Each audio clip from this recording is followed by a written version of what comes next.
Welcome back to Crib Reactions. We're back with another video. We're going to go ahead and check out Star Wars Theory's reaction to Andor Episode 6 breakdown. And then we'll throw in our thoughts and then rate the episode overall. Yeah, you already know what it is. Like my co-host said, it's your boy Felix Supreme 305 on Twitter. And this is Crib Reactions. And Chico Grande, aka Papa O'Block. And remember, our main channel is in the description. Our gaming channel is in the description. And our clips channel is in the description. So please like, comment, subscribe. This episode 6 Andor, finally, hopefully he gave Star Wars Theory what he wanted. Hopefully he gave all you other people that keep saying that this series is slow. This series is slow. Hopefully it's sped up now. Hope y'all happy. But let's see how he breaks it down. To another video. Today we're going to be covering Andor Episode 6 Breakdown. Shout out to everyone who was at the watch party last night. I had a great time with you all as usual, and I'll be seeing you next week. So this episode was the big one, where everything after the last 5 episodes leading to today, the heist finally happens. So let's start it right off in the very beginning, where Andor is speaking with Nemik. And Nemik reminds me of Donatello from the Ninja Turtles, kind of. Just a little bit more of like a pathetic version. He's the tech specialist of the team, and without him, everything would kind of crumble and no one would really know what the proper path was to execute this mission properly. Now, he explains that he is nervous for the mission and he calls Andor a mercenary. I guess we could call him a mercenary, or rather a gun for hire. And I think there's much more to Andor than meets the eye, and that's something that this show is really trying to portray. Now, in Rogue One, we saw him kill point blank pretty much as soon as he had a suspicion someone was going to betray him. He's pretty brutal. Andor? He shoots first and he asks questions later. I mean, you know, I don't want to give any spoilers out, but I mean, every time he do it for a reason. He never does it first. Oh, he has a reason. He always goes first. It's like when they ask who. That's why he's in the predicament he is now. Over there trying to talk to girls, it's not his. Or she's already sharing a survival. blanket. We see the same from him in this episode at the end, so I wonder if this season will explain more about him and why he's so cutthroat and quick on the trigger, or if it'll gloss over and maybe explain that in season 2. Andor assures Nemik that he'll sleep when it's all done, as the boy is nervous. Now, the Donnies are essentially the pilgrims of the world, and they head to the lookout near the Empire. I love these people, these space hippies. They were pretty cool. Base, right? If you remember, there's going to be some sort of a crystal-like material floating over the atmosphere, and it's going to heat up as it enters the atmosphere and create a starry night effect, kind of like Northern Lights, but Star Wars version. They head near the lookout near the Empire's base as we see the officers explain the very nature of these Donnies, and we get to see the Commandant once again. He explains how they've began as 15,000 pilgrims that would go and see this starry night sky, and now that's dwindled to mere hundreds later. The Empire has exploited them and tried to sell them things that they don't need. We're getting a very greedy look at the Empire, and it's portraying how really greedy they are and how they've become fat and satisfied, as Andor remarked. So fat and satisfied. Snuck right under their little chins. I can't believe they didn't see it coming. But I mean, yeah, it didn't. When he gave him that little that gift, the little bear claw, like bear claws, the little fur. I'm like, what is he gonna do with that? But that fur stank. Got stanky fur. But like he said, I mean, some of the people. It's like some of my co-hosts. My co-host brings home some Chewbacca's, if you know what I mean. Oh Lord.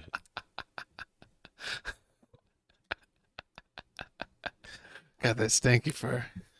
That's disgusting. No, nobody got no stanky fur. If you got that Hooba stank. See, we use the Force over here. It ain't happening. Well, no. We don't use no Force. Pause. We not on that Jeffrey Dahmer. Oh my God. So tell me why, just quick thing. What? My co-host was getting his feet washed today. Oh Lord. And I was like, this looks like a Dawn commercial when they find one of those ducks from an oil slick. Cause like his feet look so bad, and it was like he was getting healed by the washing. It was a beautiful moment. And at the end of the day, my co-host said it doesn't look like you wasted your money, cause They should have just gave you a whole new foot. His feet went from like a 3 out of 10 to like a 4.5. I was like, you should have paid the full price. You should have got the full deal. But besides that, let's get back to Star Wars. Times in the trailers. The Empire is ruled under Palpatine, but it's the very admirals and officers under him who make it even greedier of an organization, and their choices for their own hubris and lining of their pockets are quite evident in this show, and it's all being explained quite well in tonight's episode. As Andor and the crew head towards the Imperial base, Skeen reveals that Barcona was a stormtrooper. I want one of those beanies. You see the hats that they were wearing? I think I've seen those before in some stores. They look like those kind of Russian hats, but not really. This is the first time we kind of hear of stormtroopers, and this is cool as we saw the primo security guards pretty much, and their lack of training portrayed very well in the first few episodes. And I think it's to kind of give a big discrepancy, big gap between those guys and the stormtroopers that we'll probably see going into the later episodes of the season. Stormtroopers have always been portrayed as quite pathetic, and I feel like in this show they could be portrayed as very badass and very accurate. The Commandant has a hard time fitting his belt around his waist, drawing attention to him gaining weight, meaning he's probably very comfortable and life is good, he's got good food, he's eating a ton, and he's not really worried about too much. That's what I understood from the constant fat and satisfied nods that the show seems to make. Cinta and Vel head underwater, and the ceremonial nonsense, as the Commandant says, is about to begin with the Donnies, the Pilgrims. Lieutenant Gorn, who is a spy, who's, turned his back on the Empire after... You know what I didn't like? Because this is a breakdown, so y'all seen this episode.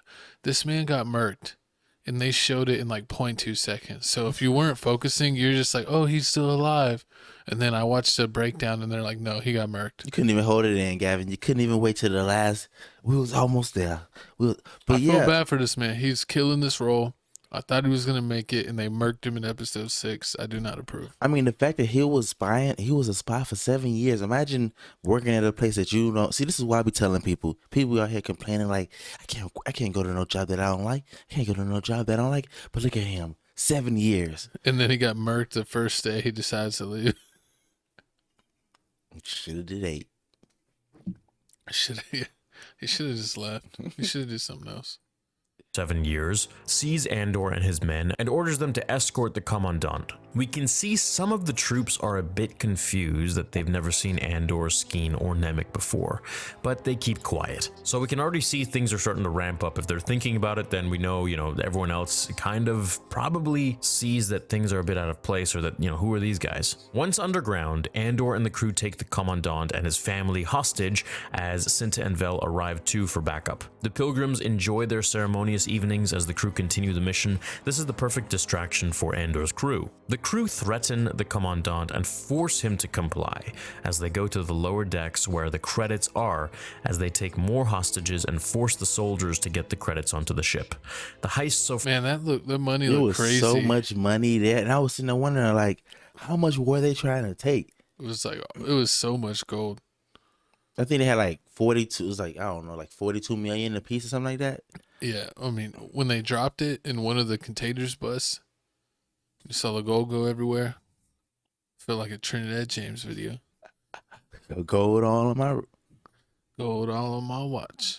So far is going very well and smooth until the communications tower intercepts the crew's conversation and realizes what is happening. So the Empire is under a robbery, and so the communications guy orders the TIE fighters to be dispatched in a few moments as the crew quickly move to get all the credits aboard. Now, I really enjoyed the scene that we're going to see in a few minutes of the TIE fighters and the TIE fighter pilots getting into their ships. I always found TIE fighters to be extremely interesting, extremely and the TIE fighters are the security, like those people like they fly around the place every so often just to make sure everything's all right, make sure nobody has any automatic Star Wars weapons. The what?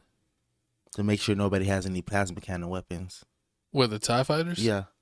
I mean, they're just like fighter planes. Because remember, every time that they flew over, they hit the guns and everything. Oh, yeah, because they were scouting. Yeah.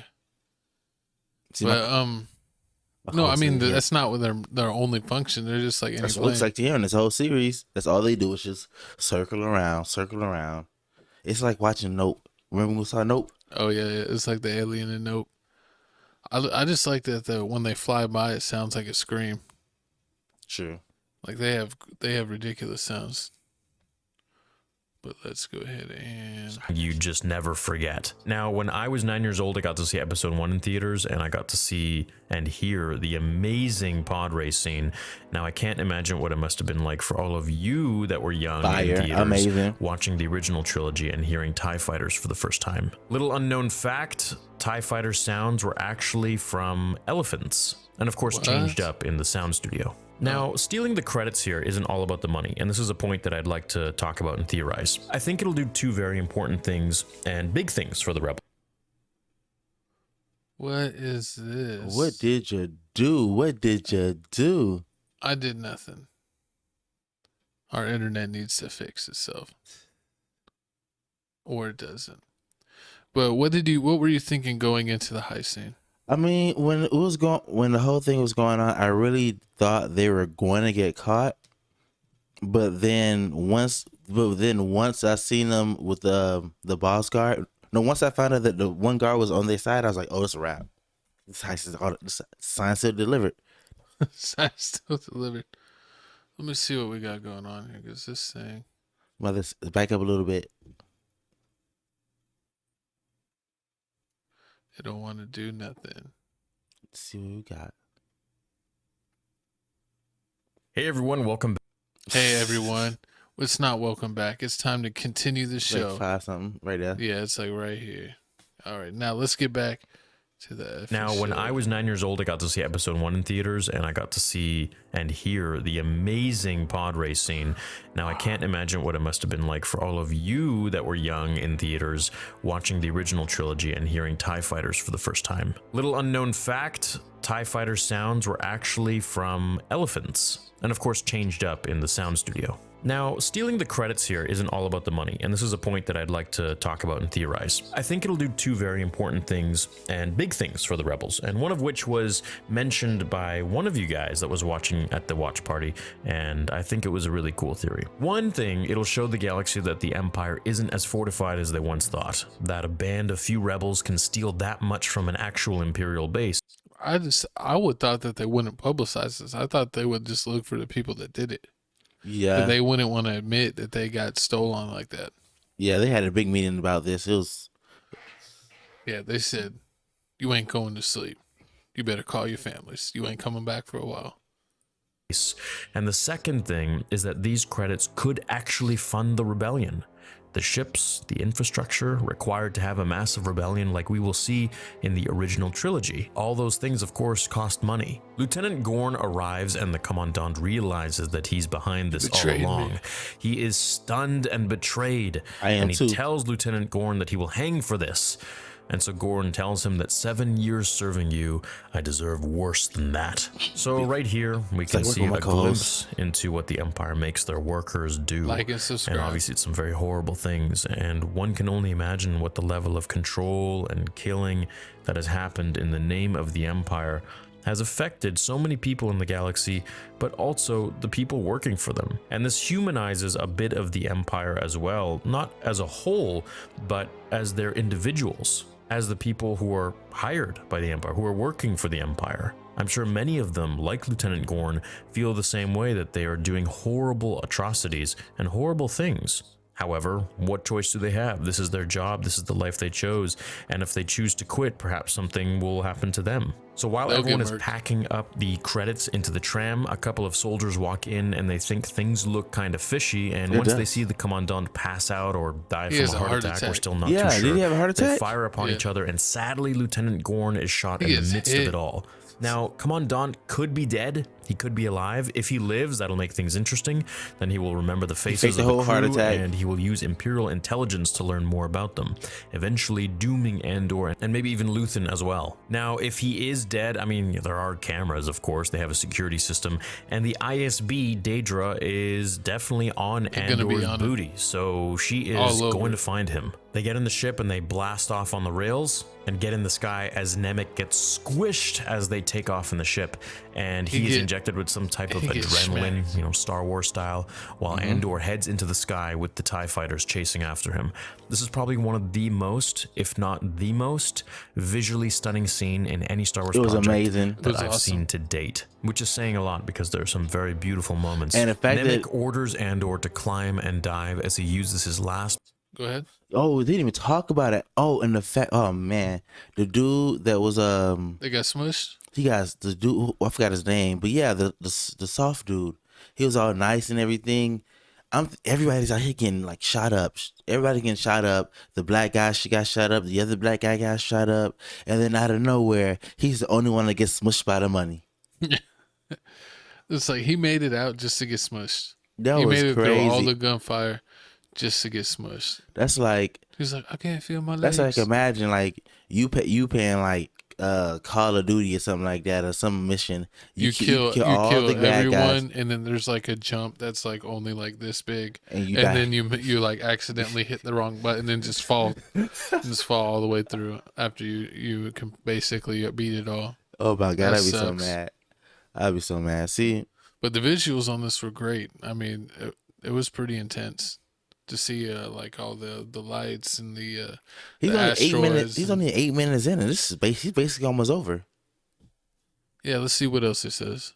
Bit of life and energy to give proper coordinates so that they can get out of there safely. As they blast off into space, getting away from the TIE fighters, they decide to visit a doctor, against Vel's wishes, who doesn't care to save Nemec. Skeen seems to be all about it, but I think we know why.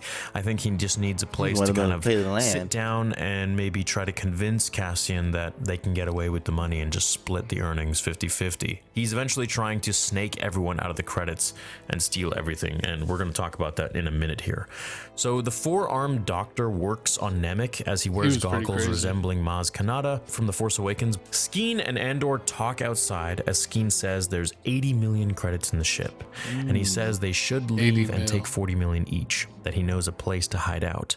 Cassian looks disgusted. He says, what about your hatred against the Empire? Because that was the whole thing. Skeen was completely against the Empire. He wanted revenge. He wanted to avenge his brother, and Cassian says, your need to rebel, asking about his brother and the orchard, as if you remember, Skeen had told Cassian about a very moving story and touching story regarding his brother who had an orchard and he was killed by the Empire. So Skeen tells him that he doesn't have a brother, so he made the whole thing up. He's just a complete psychopath. Skeen goes over how they're going to steal and hide. Cassian is disgusted as he point blank blasts him. You got to see pause right there. Andor. Like, no plot armor to save anyone. He lied about everything. He gave him all this heck. Like he always questioned him every time. Like, oh, what you here for? What you here for? What you here for? He took his diamond lightsaber necklace. He took his diamond. Like, it's just. And then the whole time, you the one who's on the opposite is always the people that's always asking the most questions. Innocent. They the fakest ones. But yeah, it's crazy how he just gunned him down. He deserved it. Yeah, look at him right here. This is what I was trying to get to. Shoot first, ask questions last. Straight murked. Love this about Andor. No plot armor to save anyone. No dilly-dallying. He just blasts when he thinks someone is going to compromise his safety or the others. He walks into the doctor's operating room with Nemec and Vel as he points his Briar pistol at her. This is the same type of pistol that Kyle Katarn uses in the Jedi Outcast games. What game is that? And tells her what Skeen just tried to do. She doesn't believe him until he gives back the Sky Kyber worth 30,000 credits, according to Skeen, that Luthen gave him as collateral. Now, not right here, not right now. See, yeah, I mean, and the fact that they couldn't even save the little boy, it was heartbreaking. I thought they would have given like robot body parts or something. You thought they would have Darth Mauled him and gave him robot legs? Everybody gets robot legs. You get a leg. You get a leg. You get a saber. That's how it happens in Star Wars. They should have. But yeah, they didn't save him. He went out sad. After all that months hiding in the woods with his friends, he ended up getting murdered. Who's going to write in the journal now? Who? Nobody. And look, they say what happens to the journal right here. Don't know much about the Sky Kyber crystal that Luthen gave him. He was talking about the Rakata Empire. I made a video last week about the Rakata Empire. It's a brilliant story from Legends, and I'd love to see this adapted into Star Wars as either a flashback in this show or their own spin-off show, because I believe it would be a fantastic show covering the beginning of the Jedi and the Rakata Infinite Empire themselves.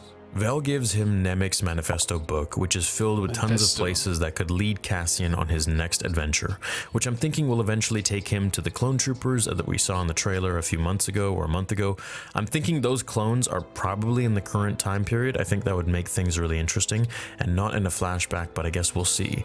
And the reason for that is because the clones don't like the Empire much anymore, just like Cassian doesn't. And I'll explain that in a few minutes here at the end of this video. The ISB round up, and Partagaz tells everyone that no one is leaving or going home.